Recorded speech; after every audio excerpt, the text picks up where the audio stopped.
ఇప్పుడు ఒకటి ఉచిత బస్సు నా దృష్టిలో ఒక మంచి పరిణామం. చాలామంది దాని మీద ఆహ్, హె హ్మ్. జోకులేస్తుంటారు, హేళన చేస్తుంటారు ఆ పథకాన్ని. కానీ అది మంచి పథకమే. ఎందుకంటే మహిళల స్వేచ్ఛ ఇనుమడిస్తది. మహిళలకుండే సాధికారత పెరుగుతది వాళ్ళకు. కొంత ధైర్యంగా తమ కాళ్ళ మీద తాము నిలబడి తాము ప్రయాణం చేస్తున్నారు. తాము చేసుకునే చిన్న వ్యాపారాల్లో పెట్టుబడి ఖర్చు కొంచెం తగ్గుతున్నది.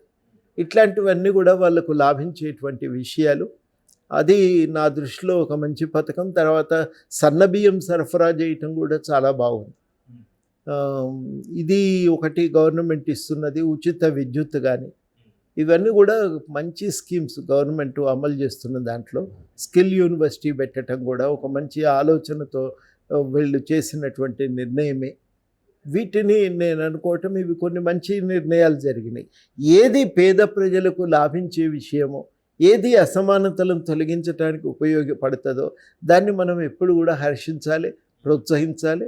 ఆ స్కీము ఇంకా కొంత బలంగా పటిష్టంగా అమలు కావటానికి ఏం చేయాలనేది అవసరమైన సూచనలు చేయాలి. నా దృష్టిలో ఇవన్నీ కూడా మంచి పరిణామాలే. చాలామందికి పెండింగ్లో ఉన్న రేషన్ కార్డులన్నింటినీ విడుదల చేశారు. ఇవాళ చాలామందికి రేషన్ కార్డు వచ్చింది. ఇందిరమ్మ ఇల్లు పథకం కూడా బాగుంది అని నిన్న నేను ఏదో ఊరికి వెళ్తే అక్కడ ఆ ఊళ్ళో కొంతమంది రాజకీయ నాయకులు ఎన్నికల సందర్భంగా తిరిగినాం కదా సార్, బాగా మంచి ఆదరణ ఉంది ఆ స్కీమ్కు అని. అంటే పేదవాళ్ళు ఒక మంచి ఇల్లు కట్టుకోవటానికి వెసులుబాటు కలుగుతున్నది. ఇది బాగుంది స్కీము, మునుపు కాలేదు, మేము ఇప్పుడు కట్టుకోగలుగుతున్నామనే అభిప్రాయం వాళ్ళల్లో ఉంది. ఇవి నా దృష్టిలో కొన్ని మంచి పరిణామాలు.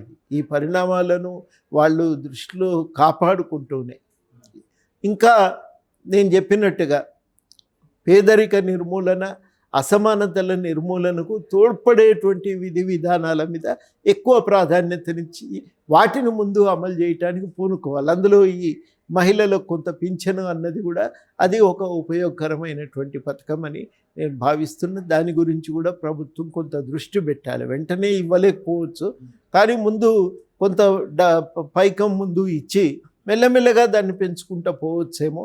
అది ఒకటి గవర్నమెంట్ ఆలోచించాలని చెప్పి నేను కోరుతున్నాను.